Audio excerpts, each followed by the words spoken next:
how you doing? I just wanted to share a recipe today that I grew up on. I don't eat it all the time because it's so rich, but it is a popular dish of the Philippines, and it is estofado pork stew, and it's so delicious. So it's a challenge for me because I probably only cooked this once before, and it was probably about 10 years ago. And when I was analyzing the ingredients, kind of looks a little bit challenging because of the mixture ingredients, but I'll make it easy for you. So it is 1 cup of soy sauce. So let's get the soy sauce over here. Bring it to the camera to see. So 1 cup of soy sauce. This is a soy sauce that I like, and it's 1 cup of that. The next ingredient is 1/2 cup vinegar. So the vinegar that I have in house is this Datu Puti, but I'm sure that any white vinegar will do. 1/2 cup oyster sauce. So that's a common one that I go to, the Kikoman. I use that for my spam musubi also. So it's a brand that I trust. 1 cup brown sugar. I like the dark brown sugar, yeah. And CNH for sure because it's pure sugar. It doesn't have any cornstarch in it. The lily flour, so this is a unique ingredient. So this is the banana flour, and I got it from the Filipino market. And it's kind of strange because it is edible, of course, because that's why they have it packaged. But it is a unique ingredient, and I've only eaten it in this estofado before. So yeah. We'll see how that goes. Okay, let's see what's next. 1 tablespoon whole peppercorn. All right, and I would say like 1/8 cup of canola oil just to get it cooking, and about 3 pounds of pork hock. So go ahead and bring that up. So that is pork hock, and I guess you could use any kind of pork for it. I guess there's, you could use pork butt, pork shoulder, probably not pork chops, but that is the pork that I chose today. This is the one that looks familiar to me. So this is what it looks like, just like that. This is raw, of course. And here's another one with lots of bone. And this tastes so delicious when it's cooked and when it's rice. So you probably cook with and eaten with rice. You probably notice it's a lot of sugar, but that is the recipe, and we'll go through it and let's see what happens. Okay, so I'm gonna go ahead and start pouring it into the pot here. 1 cup of soy sauce. Let's go ahead and get that 1 cup of soy sauce ready to go.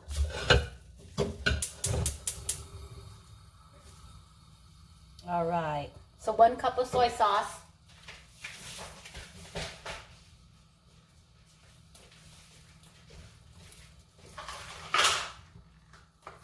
All right.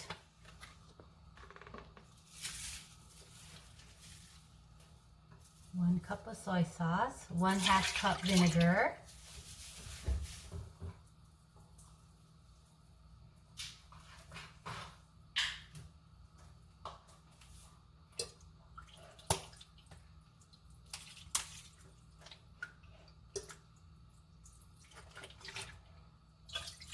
All right, 1/2 cup vinegar, 1/2 cup oyster sauce.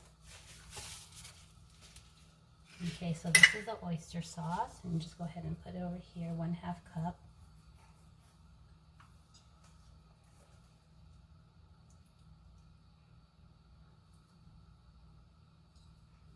All right, so 1/2 cup oyster sauce. The next one is 1 cup of brown sugar. But that is what the recipe calls for. And this is deliberately a sweet stew. So, okay, so 1 cup of brown sugar, 1 tablespoon of peppercorns, 1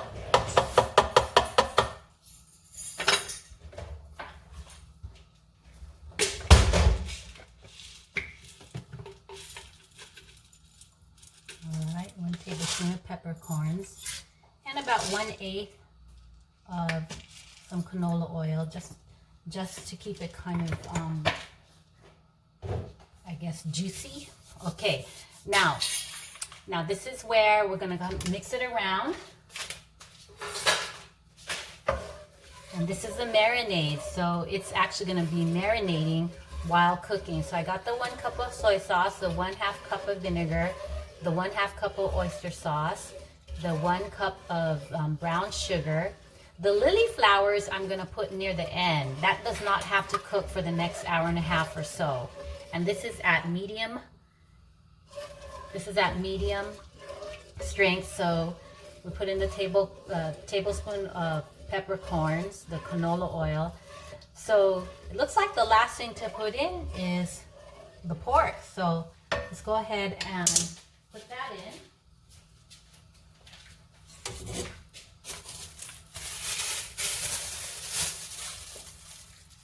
So this is about 3 pounds of pork hocks. Okay, so I'm just gonna go ahead and put that in.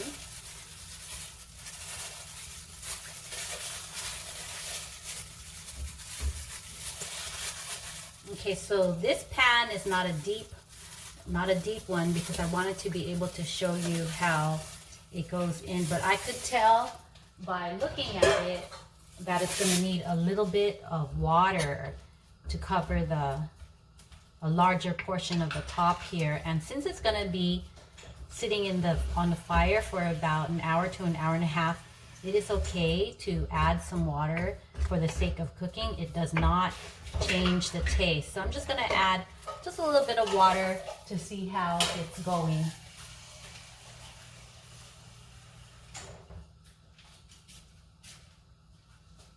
Okay, so let's see if this is enough. So this is about 1/2 cup. Let's see if that covers a larger portion of it. I'll probably put just another 1/2 cup and I think we'll be done.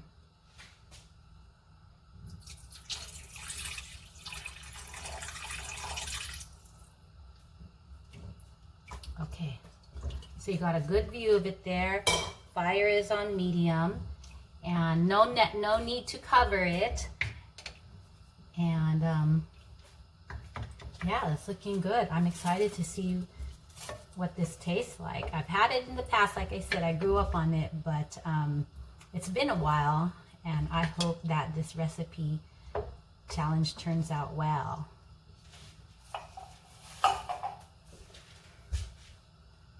Okay, so I'll check up on you in about an hour and a half, and we'll see how the recipe turned out. All right, see you then.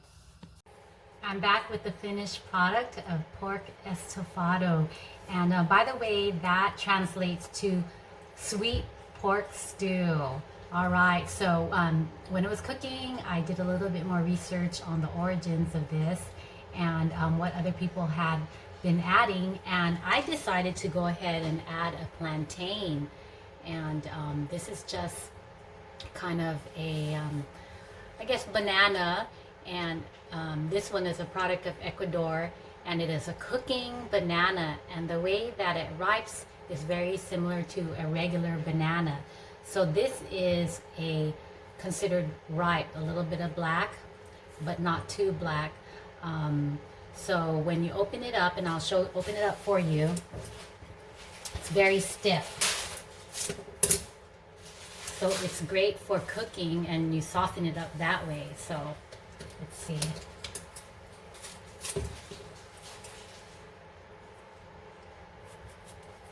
So I just happened to have some of these that I got at the market when I was passing by the produce section, and I mostly see these at Asian stores. I don't really see these at our regular Ralph's or anything like that. So with this one, I'm probably, since I already have the bananas in the stew, I'm probably going to air fry this and coat it with sugar just to make like a little snack. So as you can see, it's a little bit tough to open, but it really does have the appearance of on the inside of a regular banana.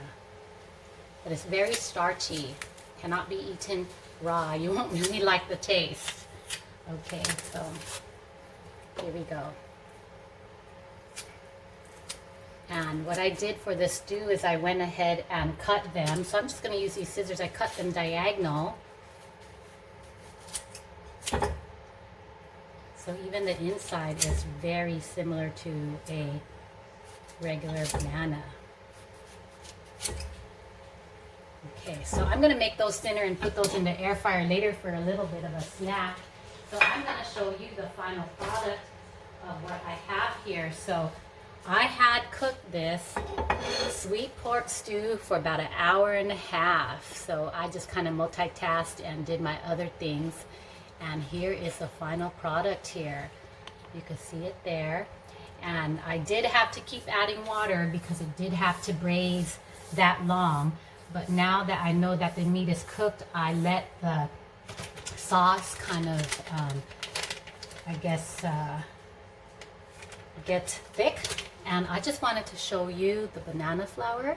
So this is the banana flour that we talked about earlier. And this is actually it dried up. It's kind of a strange thing to eat, but it is part of the recipe. And I put the whole package into the stew. So I'm gonna bring some of the finished product to you. And this recipe is not for the faint person with the faint taste buds. This is rich and savory, sweet and savory at the same time. And it's probably something that you can't eat all the time because of its richness and flavor. But it's so delicious. You put it with rice. And then let me get some of the plantains here. So let me bring some of the sauce to you. So as you can see in this sauce here, it is reduced. It is pretty thick. And that's the kind of sauce at the end, how we want it. Dark, oily, and savory. So and a really, really close up of the banana flour, which is the most interesting part of the recipe here. Okay.